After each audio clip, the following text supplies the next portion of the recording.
말씀은 마태복음 16장 2절 3절 두 절 말씀입니다. 예수께서 대답하여 이르시되 너희가 저녁에 하늘이 붉으면 날이 좋겠다 하고 아침에 하늘이 붉고 흐리면 오늘은 날이 굳겠다 하나니 너희가 날씨는 분별할 줄 알면서 시대의 표적은 분별할 수 없느냐.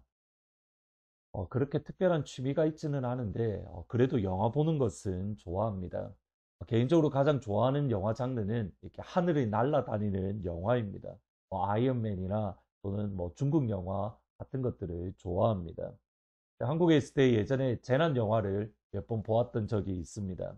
자연 앞에서 인간의 무력함 또는 무능함, 그리고 그것을 극복해가는 과정들이 감동 깊기도 하고 참 재미나고 흥미진진하게 된 것을 기억을 합니다.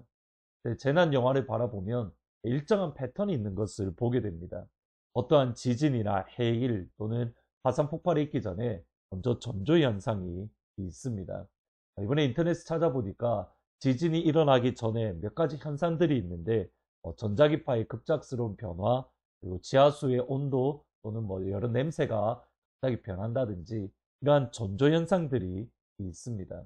영화를 보면 이러한 지진이나 또는 자연재해의 전조 현상에 민감하게 반응하는 과학자들이 있는 반면에 그러한 전조 현상을 대수롭지도 않게 그냥 일반적인 또는 어쩌다가 일어난 것이다 라고 여기는 과학자들이 있습니다. 그리고 그들이 전조 현상에 대해서 민감하게 반응하는 그런 이들을 무시하고 또 조롱하지만 결국 그들을 통해서 많은 생명들이 구원받고 또 많은 생명들이 건짐을 받는 그런 일정한 패턴이 있는 것을 보게 됩니다. 재난의 전조 현상에 민감하게 반응하는 것 정말 중요합니다. 이것은 믿음 생활에도 그대로 적용이 되어집니다. 오병이어와 비슷하게 떡 7개와 물고기 2마리로 예수님은 4,000명을 먹이셨습니다. 그런데 제자들의 반응 또는 제자들의 반응 모습이 흥미롭습니다. 15장 33절에 보시면 제자들이 이르되 광야에 있어 우리가 어디서 이런 무리가 배부를 만큼 떡을 얻을 수 있습니까? 이미 오병이어를 경험했던 제자들입니다. 떡 5개와 물고기 2마리로 5,000명을 먹이시는 예수님의 기적을 경험했던 제자들이 똑같은 상황이 되었을 때에 예수님을 믿지 못하고 예수님을 신뢰하지 못하고 또다시 의심하고 질문하는 모습을 보입니다. 이것이 연약한 인생의 진짜 모습입니다. 애굽에서 나온 이후 광야 생활을 하던 이스라엘 백성들의 모습을 보면 됩니다. 조금 전에 하나님께서 반석을 깨뜨려서 물을 내셨습니다. 조금 후에 물이 없어서 하나님 앞에 불평합니다. 조금 전에 하나님께서 만나를 주셨습니다. 근데 조금 후에 먹는 것으로 하나님 앞에 원망합니다. 예수님은 여기에 대해서도 참으시고 또 참으시고 4,000명이 먹이시는 기적을 허락하셨습니다. 그리고 바리새인과 서기관, 사두개인들이 예수님을 찾아왔습니다. 본문 1절에 보시면 바리새인과 사두개인들이 와서 예수를 시험하여 하늘로부터 오는 표적 보이기를 청하니, 이 구절에는 말이 안 되는 것과 너무 당연한 질문 2가지가 동시에 있습니다. 첫 번째로 말이 안 되는 것은 바리새인과 사두개인들이 하나가 되었다라는 겁니다. 바리새인과 사두개인을 굳이 표현하자면 사두개인은 예루살렘 성전에서 섬겼고 또 실제로 권력을 가졌던 여당으로 생각하시면 되고, 바리새인들은 권력을 가지고 있지는 않지만 백성들에게 존경을 받는 야당이라고 생각하시면 됩니다. 서로 못 잡아먹어서 안달난 서로 라이벌의 관계입니다. 그런데 예수님을 시험하고 예수님을 넘어뜨리고 예수님을 박해하는 데에 그 라이벌이 하나가 되었습니다. 그리고 이것은 드문 일이 아닙니다. 누가복음 23장 12절에 보시면 헤롯과 빌라도가 전에는 원수였으나 당일에 서로 친구가 되니라. 역사를 보면 헤롯과 빌라도는 서로 권력 다툼을 위해서, 권력을 더 많은 권력을 가지기 위해서 서로 심각하게 다투었던 원수지간입니다. 팔레스틴 권력을 잡으려고 온갖 권고 술수를 통해서 상대방을 누르고 상대방을 넘어뜨리려 했던 원수지간입니다. 그런데 예수님이 십자가에 못 박는 당일에 서로 친구가 되었다. 마음이 하나가 되었다. 이유는 간단합니다. 헤롯과 빌라도는 영이 하나이기 때문입니다. 반면에 예수님의 영은 다릅니다. 예수님의 영은 살려주는 영, 성령이 함께 하십니다. 그러기에 같은 영을 가진 헤롯과 빌라도가 다른 영을 가진 예수님을 박해하고 핍박하는 일에 하나가 되고 친구가 되는 것은 당연합니다. 번째로 바리새인과 서기관들, 사두개인들이 예수님께 했던 질문, 하늘로부터 오는 표적을 구하는 것은 당연한 질문입니다. 하늘로부터 오는 표적은 하나님께서 그 사람을 보내었다라는 증거입니다. 유대인의 관점에서 하늘로부터 오는 표적은 하나님의 사람이라는 확증입니다. 그것을 예수님께 보여달라고 요청했습니다. 그러면 예수님을 보여주시면 됩니다. 하늘로부터 12영 더 되는 천사들을 그들에게 보여주시면 간단하게 해결될 일입니다. 하늘이 갈라지고 하나님의 음성이 들려주시면 됩니다. 이는 내 사랑하는 아들이요 내 기뻐하는 자다. 예수님은 그렇게 하지 않으십니다. 2절 3절을 보시면 예수께서 대답하여 이르시되 너희가 저녁에 하늘이 붉으며 날이 좋겠다 하고 아침에 하늘이 붉고 오리며 오늘은 날이 굳겠다 하나니 너희가 날씨는 분별할 줄 알면서 시대의 표적은 분별할 수 없느냐. 그러니까 날씨가 어떻게 될지는 예측할 수 있으면서 이렇게 어떤 시대를 살고 있고 어떤 시간 속에 너희들이 있는가 왜 전혀 알지 못하는가라고 하며 책망하십니다. 다르게 표현하면 하나님께서 예수님을 통해서 일하고 계심을 그들 가운데 보여주셨습니다. 귀신이 쫓겨납니다. 더러운 영이 쫓겨납니다. 병자가 치료됩니다. 연약한 것들이 회복됩니다. 그리고 오병이 열을 주셨고 조금 전에 4,000명 7개의 떡과 물고기 2마리로 4,000명을 먹이시는 기적을 보여주셨습니다. 이 표적을 통해서 하나님의 나라가 이미 임했음을 그들 가운데의 새로운 시대, 새로운 영광의 나라가 이미 그들 가운데 임했음을 보여주셨습니다. 가르쳐 주셨습니다. 심지어 이렇게 말합니다. 내가 하나님의 영, 성령을 힘입어 귀신을 쫓아내는 것이거든 하나님의 나라가 이미 너희에게 임했다. 예수님은 표적을 보여주셨습니다. 문제는 그들이 표적을 믿지 않았습니다. 그들이 표적을 보려고 하지 않았습니다. 그들이 표적을 들으려고 하지 않았습니다. 하나님의 나라가 이미 그들 가운데 임했음을 보여주었고 가르쳐 주었지만 바리새인과 사두개인들이 거절했습니다. 이렇게 표현할 수 있습니다. 같은 하늘 아래에 살고 있지만 예수님과 바리새인들이 살고 있는 나라와 시대가 전혀 다릅니다. 하나님의 나라가 이미 그들 가운데 임했는데 바리새인들은 여전히 옛날 시대, 다른 옛날 나라를 살고 있습니다. 예수님은 하나님의 나라, 새로운 시대를 살고 있는 겁니다. 날씨를 분별할 눈과 마음은 가졌으나 시대를 분별할 눈과 마음, 영혼이 그들에게 없었고 그리고 그들은 끊임없이 예수님을 시험했습니다. 하나님의 나라가 임했는데 하나님 나라 안에 살지 못하고 있었던 것. 우리가 살고 있는 시대가 시간이 언제인가 분별하는 것이 중요합니다. 지금 저와 여러분이 살고 있는 시대는 부흥의 시대입니다.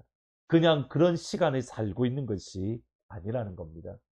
어쩌면 저희의 생애의 마지막, 처음이자 마지막 부흥의 시대를, 부흥의 시간을 살아가고 있는지 봅니다. 여기에 중요합니다. 하나님이 주시는 부흥의 시대에 살아가고 있지만 부흥에 전혀 관심이 없을 수 있습니다. 새로운 날을 이미 주셨지만 하나님이 주신 새로운 날에 관심이 없을 수 있습니다. 실제로 그렇습니다. 여전히 옛 시대에 마음을 두고 옛 시대를 살아갈 수 있습니다.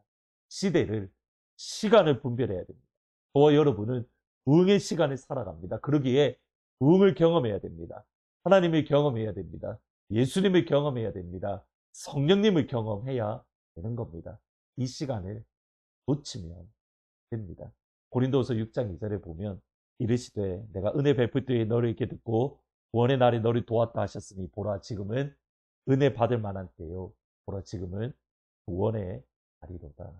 오늘 기도 제목은 간단하고 분명합니다. 하나님, 부흥의 시대간을 살고 있으니 내게 부흥을 경험하게 해 주십시오. 부흥의 자리에 내가 서 있게 해 주십시오. 오순절날 성령 강림은 마가의 다락방에 있던 120명에게만 주어졌습니다. 부흥의 시간, 부흥의 자리에 서 있었기 때문에 하나님 부흥의 시대를 살고 있습니다. 부흥의 자리에 서서 하나님이 주시는 부흥을 경험하게 해 주옵소서. 복된 하나님 가족들이 되기를 주의 이름으로 축원합니다. 아멘. 기도하십니다. 하나님, 부흥의 시대를 살고 있기에, 부흥의 시간을 살고 있기에 부흥을 경험하는 그 한 사람이 될 수 있도록 아버지 도와주옵소서.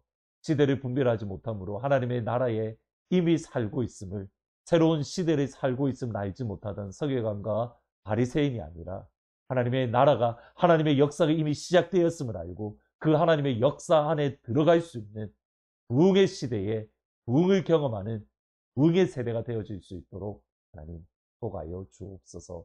예수님의 이름으로 기도합니다. 아멘. 기도하실 때에 부흥의 시대에 살고 있습니다.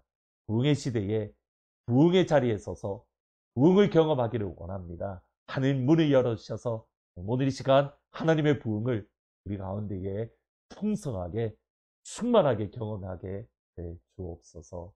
부흥의 시대를 살고 있는데 부흥을 경험하지 못하는 불쌍한 세대가 아니라 부흥을 경험케 해주십시오. 한 마음으로 기도하시는 시간이 되기를 주의 이름으로 축복합니다.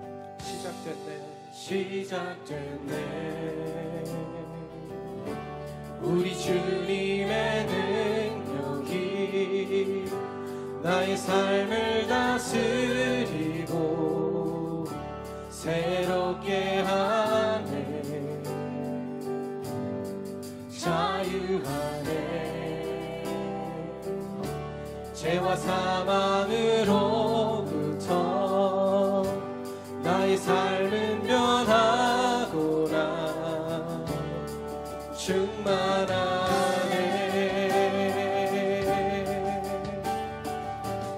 다시 한번 시작됐네.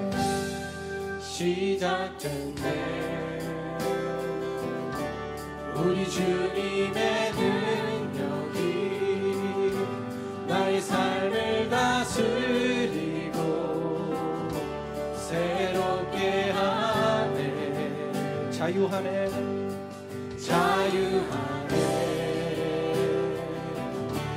죄와 사망으로부터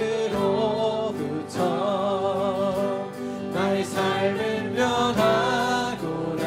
충만하네. 은혜로다.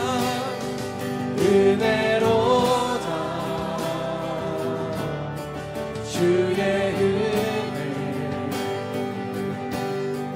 한량없는 주의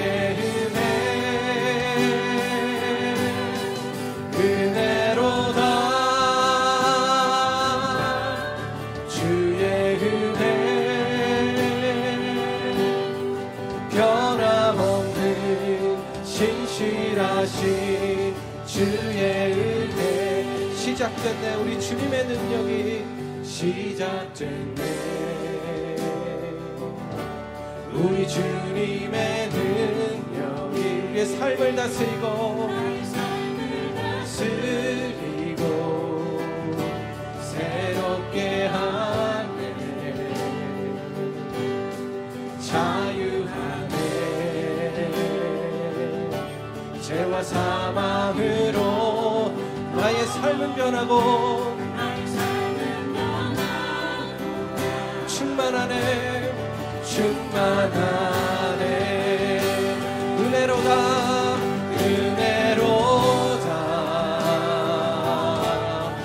주의 은혜 한량없는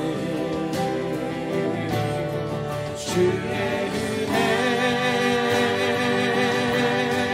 은혜로다. 주의 은혜 변함없는 신실하신. 다시 한번 고백하겠습니다. 은혜로다.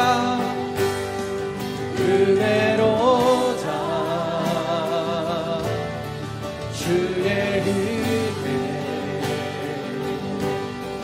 한량